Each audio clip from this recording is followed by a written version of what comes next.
자, 우리 오늘부터는 문장소 중에 동사편을 시작을 해볼 거야.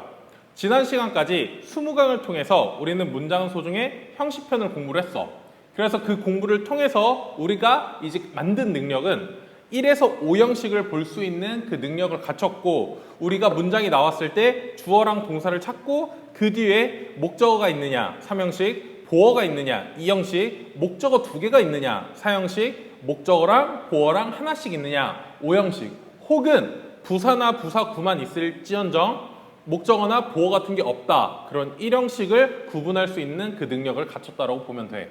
근데 여기서 중요한 건 뭐냐? 결국엔 한 문장 속에서 내가 목적어나 보어 같은 존재를 확인하려면 누구를 먼저 확인해야 되냐면 이 주어 뒤에 있는 동사를 무조건 잘 찾아야 돼. 그리고 생각해보면 명령문 같은 경우에는 주어가 생략되잖아? 하지만 누구는 꼭 있어야 돼? 한 문장 속에 동사는 무조건 있어야 돼. 그만큼 사실상 문장에서 뭐 품사로 따지면 명사, 동사, 형용사, 부사, 그리고 자리로 따지면 주어, 목적어, 보어, 그리고 동사가 들어가는 수어라고 했을 때 사실은 품사 중에서도 동사, 그리고 구성 요소 중에서도 수어, 이게 문장을 만드는 가장 기둥이 되는 역할이기 때문에 우리는 이 동사에 대한 공부를 지금부터 시작을 해볼 거야. 그리고 이 동사 같은 경우에 모양 변화가 명사구, 형용사구, 부사구처럼 다양하게 변할 수 있거든. 그래서 우리는 그 공부를 이번 기회에 같이 한다라고 보면 돼.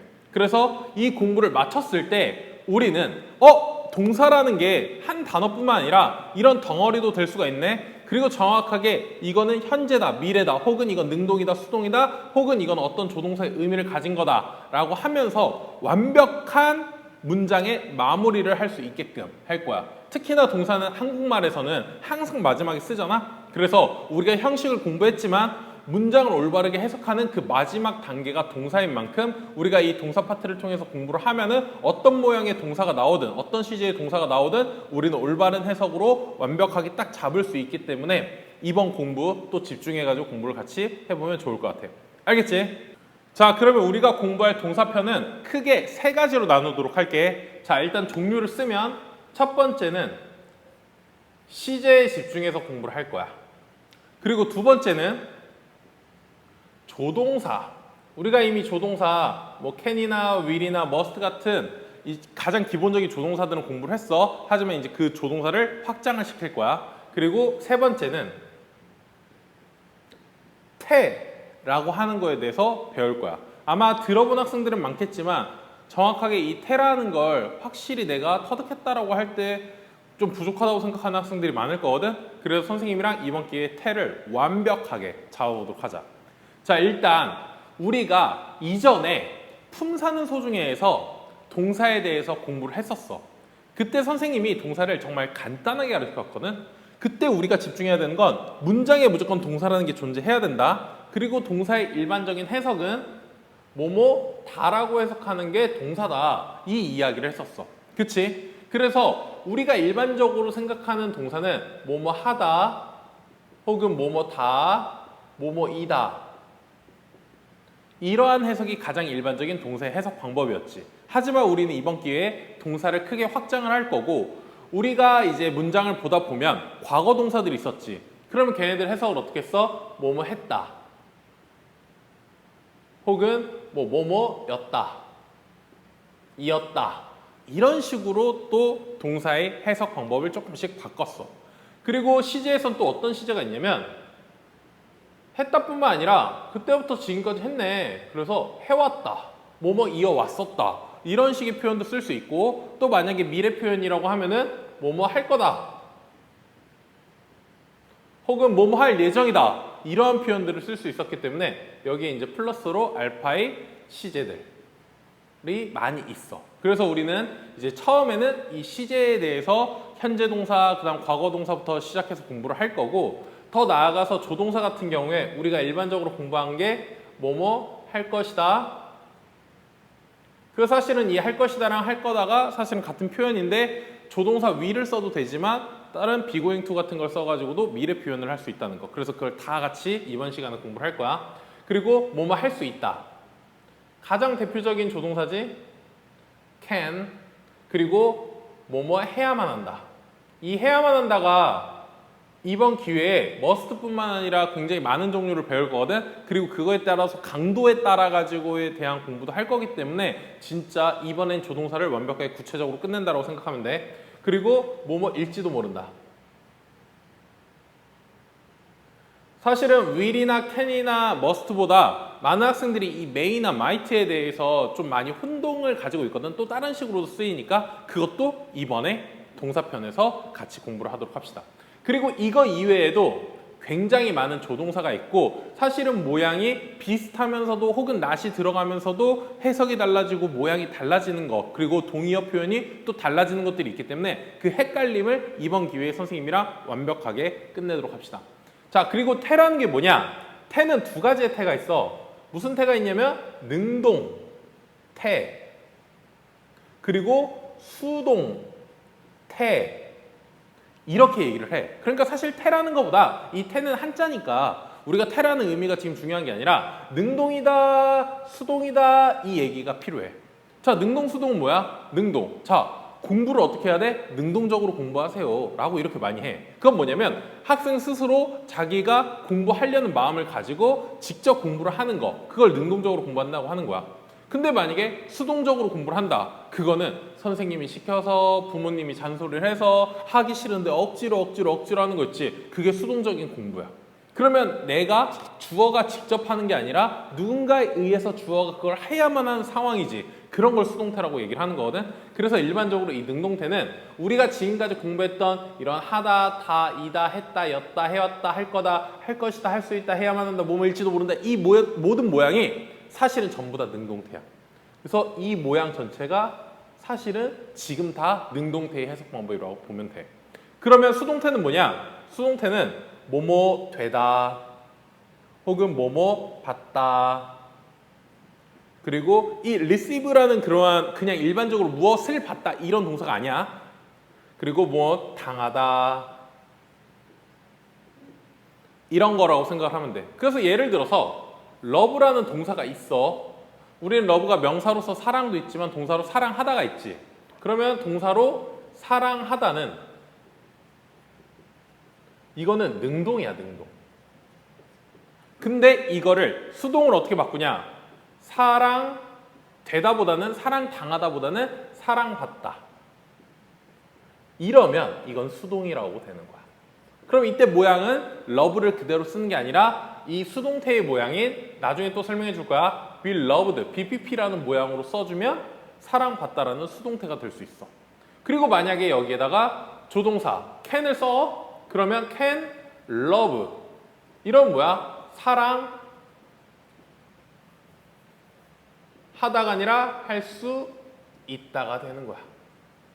그리고 만약에 여기 과거형 loved 규칙 변화니까 d만 붙이면 이거는 사랑했다가 되는 거야.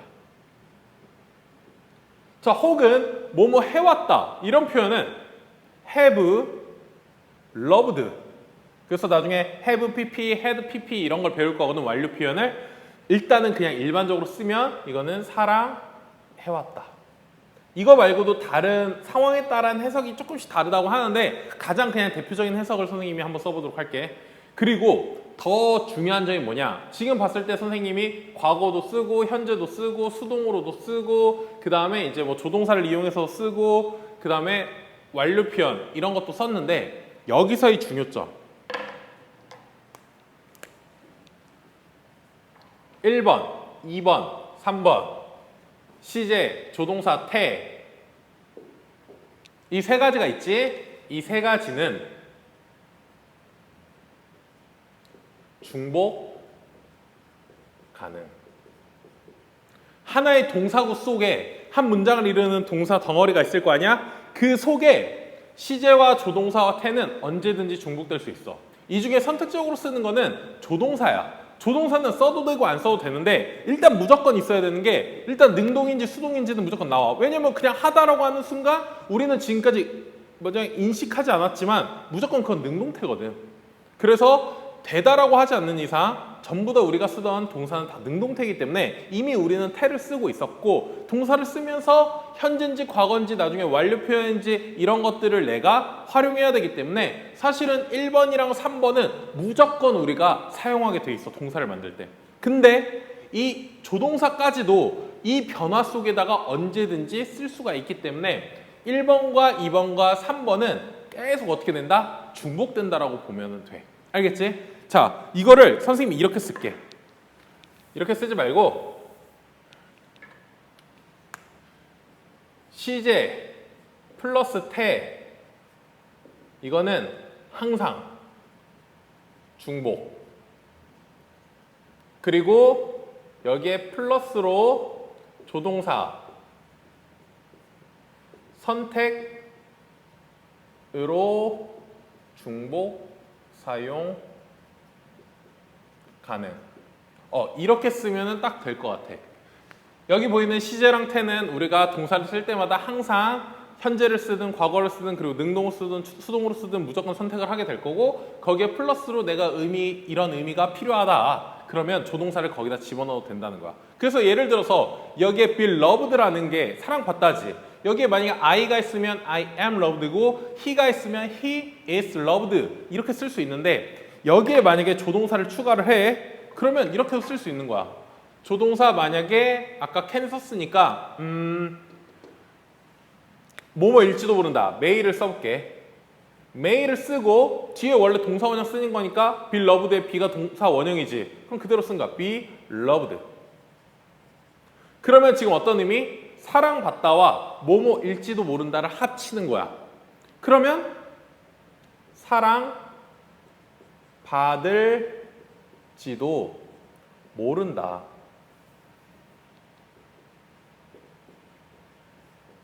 이런 식으로 해석을 할 수가 있어. 그래서 여기에는 지금 어떤 거? 시제 중에서는 그냥 일반적으로 현재 시제, 그리고 조동사 같은 경우에는 may라는 조동사, 그리고 태 같은 경우에는 능동이 아닌 되다, 받다, 당하다라고 하는 수동태를 활용해서 이렇게 하나의 문장 속에 들어가는 동사 덩어리, 동사 구를 만들 수가 있는 거야. 그래서 우리가 지금부터 공부할 파트는 시제부터 시작해서 조동사 그리고 태까지 공부해가지고 이번 문장소 중에 동사편을 진행하고 완료시켜서 우리가 한 문장을 봤을 때 마무리 짓는 동사, 그리고 항상 기준이 되는 동사, 그거를 이번에 끝장낸다고 보면 됩니다. 알겠지? 그리고 마지막으로 해줄 얘기, 이 동사편이 특히 중요한 이유 말해줄게. 자, 우리는 중학생이든 고등학생이든 시험을 보지. 근데 시험을 볼 때 사실상 모든 문법 문제는 가장 기본이 되는 게 동사야. 동사를 통해서 어떤 문제 나와? 수일치 그리고 시제 문제가 나와. 그래서 지금 공부하는 시제에서 수능에서는 시제가 많이 안 나오거든. 왜냐면은 좀 이렇고 저렇고 할 말들이 생길 수 있어서. 하지만 내신에선 시제 문제가 많이 나오고 수일치 문제는 무조건 나와. 그리고 거기에다가 조동사를 활용한 문제들, 그리고 동의어 표현 이런 것들도 많이 나오고, 또 나중에 관계 대명사 절, 이런 절도 보려면 그 안에 동사가 있기 때문에 동사를 굉장히 잘 찾아야 내신 문제에서 문법 문제 확실하게 맞출 수 있거든. 그래서 지금 공부가 진짜 본격적으로 문법 문제를 위한 공부이다, 내 시험 성적을 위한 공부이다라고 생각하고 집중해서 공부를 해주면 돼. 알겠지? 자, 선생님은 이제 51번 문장부터 수업을 해줄 테니까 필기 못한 학생들은 일시정지해서 필기 해주고, 그리고 이제 선생님이랑 수업해 보도록 합시다. 알겠지? 자, 그러면 51번부터 본격적으로 이제 동사편 시작해 보도록 하자. 자, 지금 문장 보면 단어가 4개밖에 안 되는 또 짧은 문장이야. 일단 품사부터 보면 유얼이 나왔으니까 무조건 소유격. 소유격은 명사구의 시작점. 그러면 대괄호를 열어주세요. 그리고 뒤에 봤더니 idea. 그럼 idea는 명사 같네? 하지만 확신할 수 없지. 왜냐면 뒤에 명사가 복합명사일 수도 있는 거니까. 그래서 봤더니 뒤에는 sounds, 그 다음에 great 이렇게 나와 있어. 근데 우리가 great을 동사로 생각해 본 적 없고, 사운드는 동사로 들어본 적 있는 것 같고, 뭐 이럴 수 있어. 그래서 뭐 동사, 형용사다 무조건 나갈 수 있지만, 일단 기본적으로 보면 일단 얘는 동사가 될 수 없고 얘나 얘가 동사인데, 얘가 동사면 이래야 되네. 너희 생각 소리들이 대단하다? 너희 생각 소리들이 대단하다? 일단 올바른 해석이 돼, 안 돼? 안 돼. 그렇기 때문에 우리가 알듯이 great은 일단 형용사로 보고 한 문장 속에 주어랑 동사가 무조건 있어야 되니까 그러려면 얘가 여기서 닫히면 동사가 없지? 그래서 무조건 여기서 닫아주는 순간 아이디어가 당연히 명사고 사운드가 동사가 되는 거야. 그러면 이제 우리 구조 분석은 한 방에 나갈 수 있어. 자, 동사를 기준으로 앞에 있는 명사는 주어, 그리고 동사, 그리고 동사 뒤에 형용사 나왔네? 그러면 이거 무슨 자리? 딱 한 자리밖에 없지? 보어. 그럼 몇 형식이야? 2형식 문장이 딱 되는 겁니다. 오케이. 자, 그러면 이 문장을 또 해석을 해보자. 일단 보면 your idea. 그러면 너의 아이디어는 혹은 생각은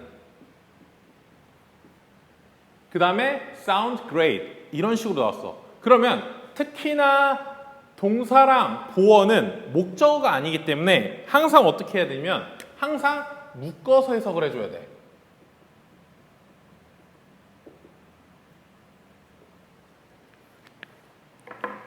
그리고 사운드부터 정리를 먼저 해보면 일단 사운드는 동사도 되지만 우리는 명사로 훨씬 많이 알고 있어. 그래서 소리 라고 얘기를 하면 되고 소리랑 같은 뉘앙스로 많이 쓰이는 것 중에 하나가 노이즈야, 노이즈. 근데 약간 노이즈는 사운드는 그냥 소리라는 그 들리는 거에 집중을 한다면 노이즈는 소음을 이야기한다고 생각하면 돼. 그래서 노이즈는 비슷하지만 소음, 약간 떠들썩한 소리 이런 거에 집중하는 그러한 단어라고 생각을 하면 됩니다. 자, 그 다음에 사운드는 대박이야. 형용사도 있어. 형용사로는 믿을 만한, 완전 뜬금없지? 혹은 철저한, 혹은 이상 없는. 우리가 일반적으로 생각한 사운드의 뜻과는 조금 다르겠지만 사실은 들린다는 거기 때문에 그만큼 믿을만하고 철저하고 이상 없다라는 것까지 뉘앙스가 사실은 연결됐을 거거든. 그래서 일단 형용사로는 이런 뜻도 있다. 많이 쓰이진 않는다. 하지만 만약에 사운드가 형용사로 나오면 이게 기억이 날 수 있으면 좋을 것 같아. 자, 그리고 동사. 동사 같은 경우에는 지금 같은 경우에는 이런 걸 무슨 동사라고 해? 보어를 취하기 때문에 자동사라고 해. 그치? 그래서 자동사도 있고 그리고 타동사도 있어. 자, VT가 타동사야. 자, 타동사는 뭐냐면 발음하다야, 발음하다. 자, 발음하다라는 단어가 다른 단어가 있긴 한데 이 사운드도 목적어를 취하면 발음하다가 될 수 있기 때문에 이런 의미로도 쓸 수 있고 또 뭐가 있냐면 경보. 경보가 뭐야? What the alarm. 경보를 울리다.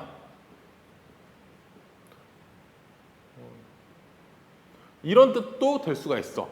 그리고 플러스로 자, 바다 수심 측정하다. 그래서 소리에 관련된 것뿐만 아니라 발음하다, 울리다, 측정하다 이러한 다양한 뜻으로도 사운드가 쓰일 수 있다는 거. 대신 뭐 그렇게 많이 쓰이진 않지만 이 상황에서는 사운드를 쓰기 때문에 우리가 나중에 이 전문적인 지문을 볼 때 예를 들어서 과학 지문인데 바다, 해양 관련한 지문이야. 거기서 이제 수심을 측정을 한다. 이렇게 얘기를 할 때 이 사운드라는 동사가 거기에 쓰일 수도 있다는 거야. 근데 갑자기 사운드가 왜 있지? 뭐 돌고래가 소리를 낸다나? 이렇게 생각을 하거나 해석을 하면 안 돼. 알겠지? 이 단어 써놓고 자, 그 다음에 자동사일 때는 무조건 이형식 동사야. 이형식 동사의 누구? 오감 동사. 이거를 다르게 읽어서 감각 동사. 이렇게 얘기해. 그리고 해석은 뭐뭐처럼 혹은 뭐뭐 같이 들리다. 이렇게 해석을 하면 돼요. 혹은 뭐뭐 하게 들리다.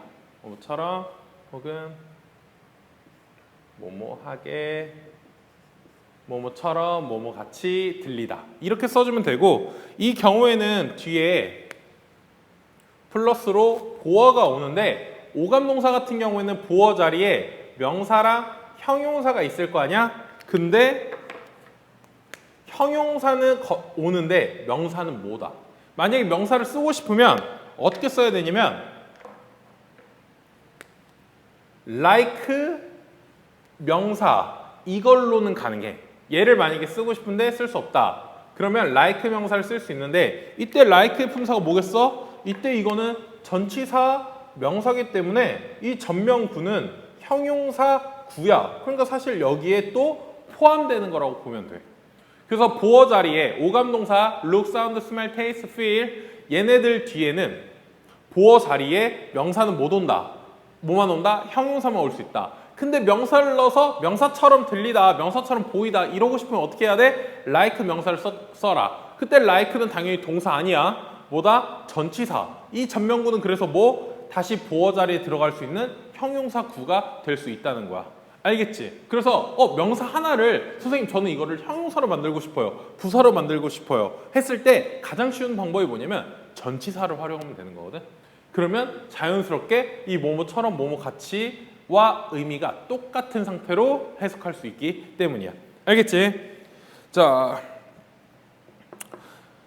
그러면 지금 여기 sound great을 해석을 해보면 너의 생각은 어떻게? great, 훌륭한. 그러면 훌륭한이지만 해석할 때 이 형식에서 해석할 때는 하계로 이렇게 해석이 되지. 그래서 훌륭하게 들린다. 현재기 때문에 들렸다가 아니라 들린다, 들리다 이런 식으로 해석을 해주는 겁니다. 오케이? 혹은 이제 great 같은 경우에는 그냥 좋다, 좋은, 굿과 같은 의미로도 쓰일 수 있기 때문에 뭐 좋은 것 같다 이런 식으로도 해석해 줄 수가 있어. 이게 누구랑 의미가 같냐면 이 형식에 seem이랑 appear이랑 같거든. 근데 보통 선생님들이 가르칠 때 seem이랑 appear은 뭐뭐인 것 같다, 뭐뭐처럼 보이다 이런 식으로 그냥 해석을 딱 넘겨버리고 이제 look, sound, smell, taste, feel 이 오감동사는 또 감각동사라고 따로 보내긴 해. 근데 사실은 seem, appear이랑 look이랑 거의 비슷해. 그래서 둘 다 뜻을 뭐뭐처럼 보이다 그냥 해석을 하거나 뭐뭐같이 그냥 뭐뭐 같다 그냥 이렇게 해석을 해도 되는 거야. 그리고 마찬가지로 그만큼 sound랑도 seem이랑도 appear이랑도 다 비슷하게 쓸 수 있기 때문에 해석 자체는 이제 크게 흔들리지 않는다라고 보면 됩니다. 그래서 너의 생각은 훌륭하게 들린다. 그 말이 뭐야? 너의 생각은 좋은 것 같아. 이렇게 표현을 해줄 수가 있습니다. 그래서 여기에 같은 동사들은 seem이랑 appear. 그리고 오감동사는 더 추가로 쓸게요. 오감동사는 5개 있었죠? look, 지금 보이는 sound, 그 다음에 smell, 그 다음에 입, taste, feel 이렇게 5가지입니다. 자, 그리고 이 문장에서 이제 마지막 하나 딱 알아야 되는 게 뭐냐면 여기가 중요해. S. 당연히 많은 학생들이 이제 S가 왜 붙는지 알겠지만 이게 시제가 지금 무슨 시제야? 지금 현재 시제거든. 그러면 현재 시제는 진짜 중요한 점이 뭐냐면 문법 문제 1순위 무슨 문제냐면 수일치 문제의 대표적인 예라서 그래. 수일치.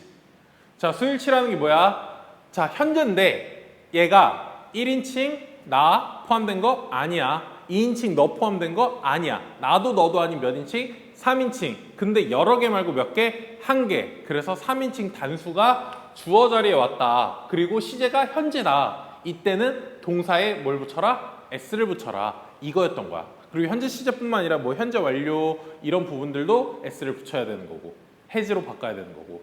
자, 그래서 이거를 푸는 방법. 자, 주어가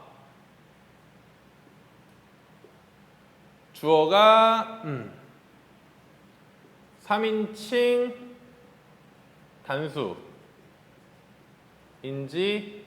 확인.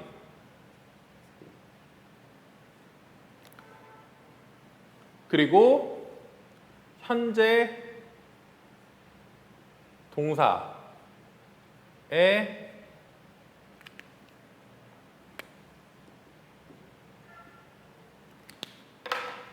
s가 붙어 있는지 확인.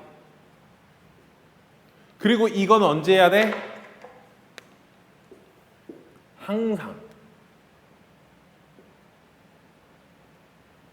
독해를 할 때도 항상 확인을 해야 돼. 왜? 이 스위치 문제라는 게 사실은 한번 배우고 나면 어렵진 않아. 근데 1순위인 이유가 뭐냐면 애들이 많이 틀려. 스위치는 알아도 틀려. 왜? 순간 찰나에 그냥 대충 보다가 넘어가거든. 혹은 명사, 주어의 위치를 헷갈리게 만들거든. 그러다 보면 그냥 이거 복수니까 여기 S 안 붙어있네? 근데 저 실제 단수 주어는 저 멀리 떨어져 있거든. 그런 상황들이 있기 때문에 스위치 문제는 내가 독해 연습을 할 때 이 문장뿐만 아니라 혼자 내가 교과서 책을 본다든지 다른 문제집의 문장을 본다든지 할 때 특히 문법 문제 아니어도 항상 스위치로 확인해야 돼. 그게 연습이 쌓이고 쌓이잖아? 그럼 문법 문제로 만났을 때 스위치가 당연히 내가 무조건 확인해야 된다는 걸 알아서 보는데 스위치를 한번 너 스위치 아는 것 같아 하고 문장을 봐도 실제로 문제를 볼 때는 간과하고 넘어갈 수가 있다는 거야. 그래서 항상 어떻게 해라? 어떤 독해를 하든 영어 문장을 만나든 만약에 현재 시제다 이럴 때는 꼭 주어가 3인칭 단수인지 확인하고 그 경우에만 s를 꼭 붙였는지 확인을 해라. 그렇게 보는 게 앞으로의 내 문법 문제 가장 많이 나오는 진짜 압도적 1순위거든. 이 스위치 문제를 항상 맞출 수 있게 하는 가장 큰 그 경험, 도움, 노력이 될 거야. 알겠지? 자, 그래서 51번 문제 현재 시제가 나왔고 문법 문제 1순위 스위치 그리고 사운드라는 거는 이제 명사, 형용사의 뜻도 있지만 여기서는 자동사로서 이 형식 오감동사의 하나 look, sound, smell, taste, feel의 사운드이다. 그리고 그 뒤에 보어 자리에 명사 못 온다. 그래서 형용사만 올 수 있는데 명사를 굳이 쓰고 싶어서 명사처럼 들리다 라고 하고 싶어. 그럼 명사처럼 어떻게 쓰면 돼? like 전치사 명사를 써서 형용사 구를 이 뒤에다가 붙이면 되는 거야. 알겠지? 자, 그래서 보어 자리에 like 명사 들어간 걸 저거랑 똑같은 문장으로 한번 만들어 볼게. 자, 똑같이 your idea 쓰고 동사는 sounds 혹은 여기다가 looks 이렇게도 쓸 수 있어. 3인칭 단수니까 ss 붙인 거고. 그리고 like 저기 있는 great 형용사를 명사 수식으로 써볼게. 이렇게 해볼까? 너의 아이디어는 a great vision. 자, 너의 아이디어는 훌륭한 비전으로 비전처럼 들린다. 혹은 너의 아이디어는 훌륭한 비전, 그 미래 지향적인 걸 얘기하는 거야. 그것처럼 보인다. 이렇게 해석할 수 있는 거야. 그러면 어떻게 구조분석? 주어, 동사, 그리고 여기서부터 여기까지가 보어 자리에 딱 쓰이는 거라고 보면 됩니다. 알겠지? 이렇게 해서 또 이 형식 문장, 오감동사를 활용할 수 있는 겁니다. 자, 51번은 여기까지 하도록 할게. 자, 이번에는 52번 문장 같이 해보도록 하자. 자, 지금 봤더니 Final exam start 그 다음에 this Wednesday 이렇게 나왔는데 일단 여기서 동사를 찾아야 되는데 만약에 이 final이 명사라고 하면 exams가 동사가 될 수 있겠지. 왜냐면 특히나 이게 지금 s 안 붙어있으니까 뭐 3인칭 단수라고 치면 3인칭 단수의 동사라고 볼 수 있으니까 그렇게 하면 스타트, 시작이야. 그러면 일단 우리가 알고 있는 단어는 이거 시험이고 이건 마지막이야. 그럼 마지막은 시험 본다, 시작을 시험 본다? 해석이 돼요, 안 돼요? 안 돼요. 그렇기 때문에 여기서 우리가 알듯이 마지막의 라고 하는 형용사로 보고 exams는 우리가 시험이라고 해서 명사로 보는 게 좀 더 좋을 것 같아. 그렇게 따지고 스타트가 동사인지 확인을 했는데 뒤에 보니까 this 그리고 뒤에 수요일이라고 하는 웬즈데이가 있어. 이거 스펠링 중요합니다. W-E-D-N-E-S 이게 웬즈야. 그래서 웬즈데이를 명사로 보면 this는 지시 대명사가 아니라 지시 형용사. 일단 형용사로 잡아야 되지. 이렇게 되면 동사가 될 수 있는 애는 누구밖에 없어? start밖에 딱 없어. 그리고 이게 수가 맞는지 ed가 없으니까 그리고 혼자 있으니까 현재 동사일 거 아니야? 주어를 봤더니 이미 s가 붙어 있어. 그러면 여기에는 s를 당연히 안 붙이지. 이게 3인칭 복수. 이게 3인칭 복수. s를 안 붙이는 게 3인칭 복수이기 때문에. 오케이. 자, 그러면 뒤에 this Wednesday는 명사구네 라고 하면 상관없어. 문법적으로는 될 수 있으니까. 근데 뭐 해봐야 돼? 결국에 해석을 하려고 우리가 구조 공부를 하는 건데 해석을 통해서 이 해석이 맞는지 안 맞는지 구조가 맞는지 안 맞는지 확인을 하는 거야. 자, 해석을 해보자. 일단 final exam 마지막 뭐 의는 써도 되고 안 써도 돼. 마지막 시험 복수니까 일단 이렇게 쓸게. 시험들은 start 뭐 한다? 시작한다. 무엇을 시작한다? 이 수요일을 시작한다. 이 수요일, 이번 주 수요일, 뭐 이번 수요일을 시작한다. 자, 해석이 돼야 한대요. 마지막 시험들은 이번 수요일을 시작한다. 딱 봐도 말이 안 되지. 왜? 여기서 마지막 시험들은 시작한다까지는 말이 돼도 이번 수요일을 이라고 해가지고 얘를 목적어로 볼 수는 없어. 을이 아니야. 그러면 뭐가 좀 더 잘 어울려? 이번 수요일에, 이번 주 수요일에가 잘 어울려. 그래서 사실은 얘를 뭐로 봐야 된다? 부사구로 봐야 되는 거야. 이런 걸 무슨 부사구? 시간의 부사구. 시간의 부사구는 전치사가 생략이 돼서 만약에 문장에 필요 없는 부사의 역할을 한다. 그때는 시간의 부사구로 봐라. 오케이. 그리고 구조를 그렇게 해서 보면 얘를 지워버리면 final exams가 주어고 start가 동사. 이러면 몇 형식인 거야? 이게 바로 1형식인 거야. 하지만 1형식이라고 해서 항상 주어 동사만 있는 게 아니라 이러한 부사구나 부사나 부사절 같은 게 오다 보니까 문장이 어떻게 된다? 계속 길어진다. 그렇기 때문에 1형식은 무조건 짧다, 5형식은 무조건 길다. 이러한 편견은 버려야 돼. 항상 우리는 동사를 찾고 뒤에 무엇이 있는지에 따라서 그 구조를 확인해서 1, 2, 3, 4, 5형식을 수학 공식, 수학 문제를 풀듯이 딱딱딱 찾아낼 수 있는 그 능력 지금 이미 갖고 있을 거라고 생각을 할게. 알겠지? 자, 그리고 여기서 마지막 시험들이라고 했는데 이게 사실은 무엇이냐? 우리는 한 학기에 시험을 2번 봐. 학교에서 중간고사 그리고 기말고사를 봐. 그래서 이게 파이널 마지막에 보는 거다 해서 기말고사라고 하는 거야. 그리고 기말고사에 우리가 한 과목만 보는 게 아니라 영어 한 과목만 보는 게 아니라 국영수 그리고 다른 과목들 사회, 과학 그 외의 과목들도 시험을 보잖아. 그래서 S가 붙어 있는 거라고 생각하면 돼. 그래서 기말고사는 시작한다. 언제 시작한다? 이번 주 수요일에 시작한다. 이번 수요일에, 이번 주 수요일에, 이 수요일에 시작한다. 이렇게 하면 되는 거야. 자, 그러면 여기서 질문해 볼게. 자, 문장 자체는 쉬워. 그리고 현재 동사야. 저거 뭐 S 안 붙인 것 때문에 이 공부를 했나? 라고 할 수 있지만 우리는 지금 시제를 공부하고 있지. 그러면 지금 무슨 시제야? 이것도 현재 시제야. 그렇지. 그래서 스타트를 쓴 거란 말이야. 근데 물어볼게. 현재 시제면 이번 주 수요일에 시작한다. 그럼 오늘이 언제여야 돼? 오늘이 수요일이어야지. 그치? 근데 오늘이 수요일인데 왜 이번 주 수요일에 시험을 본다라고 해? 이번 주 수요일이 아니라 만약에 이거를 진짜 현재로 표현을 하고 싶었어. 그러면 얘를 today로 썼어야지. 이거는 현재가 아니야. 만약에 오늘이 수요일이면 final exam start today라고 써야지. 그렇지 않아? 근데 왜 this Wednesday라고 쓴 거야? 이거는 이번 주 수요일이 현재가 아니기 때문이야. 그럼 둘 중 하나지. 과거야? 아니면 미래야? 일단 과거이려면 이번 주 수요일에 나는 뭐 했다. 기말고사는 시작했다라고 해야 돼. 그럼 뭐 써야 돼? 동사에 ed 붙였어야지. 그치? 근데 지금 ed가 붙었어 안 붙었어? 안 붙었어. 현재 동사 그대로 썼단 말이야. 그러면 이거는 현재 동사가 아니야. 현재 시제를 쓰려고 했으면 today를 써야 돼. 하지만 이건 뭐야? 미래 시제를 쓴 거야 지금. 그래서 지금 여기에다가 this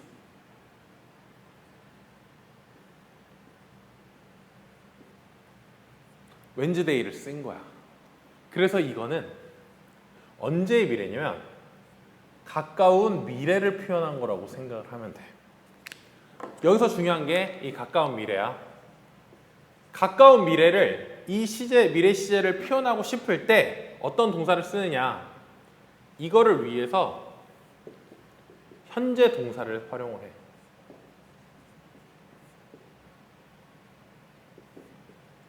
오케이. 당연히 여기에 미래 시제 쓸 수 있어. 어떻게 쓰면 돼? 예를 들어 will start 이렇게 써도 맞긴 해. 하지만 저거보다는 오히려 가까운 미래는 현재 동사를 많이 써. 아 그럼 선생님 너무 헷갈린 거 아니에요? 이렇게 얘기할 수 있거든. 여기에는 뭐 will 동사 원형 그리고 그냥 현재 동사 그리고 나중에 be going to 다 쓸 수 있다는 거야. 그러면 굳이 헷갈린 거 아니에요 이렇게 얘기하면 선생님이 이 말을 해줄 수가 있어. 우리 한국 사람들도 똑같아. 봐봐. 나는 할머니 집에 간다. 나는 할머니 집에 간다. 그러면 지금 내가 할머니 집에 가고 있다라는 이런 표현도 될 수 있어. 현재 시제로 현재 동사를 지금 쓴 걸 수 있어. 한글에서. 근데 나는 이번 주말에 할머니 집에 간다. 나 이번 주말에 할머니 집에 가. 자, 지금 선생님이 어떤 시제 썼어? 현재 시제를 썼지. 근데 이번 주말은 아직 온 날이 안 온 날이야? 안 온 날이야. 오늘이 주말이었으면 오늘이라고 했겠지. 그치? 그렇기 때문에 한국말 속에서도 가까운 미래 속에서 우리는 이미 현재 동사를 쓰고 있어. 그래서 이 말이 똑같은 거야. 나 이번 주말에 할머니 집에 갈 거야. 그럼 이건 미래 표현을 쓴 거지. 할머니 집에 갈 것이야. 똑같은 표현이야. 근데 나 이번 주말에 할머니 집에 가. 그러면 분명 시제는 동사는 현재를 썼는데 시제 자체는 미래 시제가 되는 거야. 그래서 사실 이게 다 언어기 때문에 한글이든 영어든 똑같아. 그래서 우리는 그냥 간단하게 생각하면 돼. 미래 시제니까 아니 가까운 미래니까 미래 시제 대신 미래 동사 대신 현재 동사를 활용해서 대신 쓸 수 있어. 그치? 오케이. 이거 시험에 나올 수 있지? 암기해야 돼. 암기해야 돼. 암기해야 돼. 이런 거 버리자는 거야. 그냥 뭐야? 한국말 하듯이 이번 주면 혹은 그 미래면 이번 달이면 뭐 할 거야? 그냥 뭐뭐 해. 현재든 미래든 상관없다. 그래서 그냥 내가 구조만 잘 보고 여기서 this Wednesday가 목적어가 아니라 부사구로만 잘 봤으면 나 기말고사는 이번 주말에 시작해 이렇게 하는 순간 이게 내 머릿속에 미래인지 현재인지 구분할 필요도 없다는 거지. 알겠지? 그리고 정확하게 이 표현은 시험에 안 나와.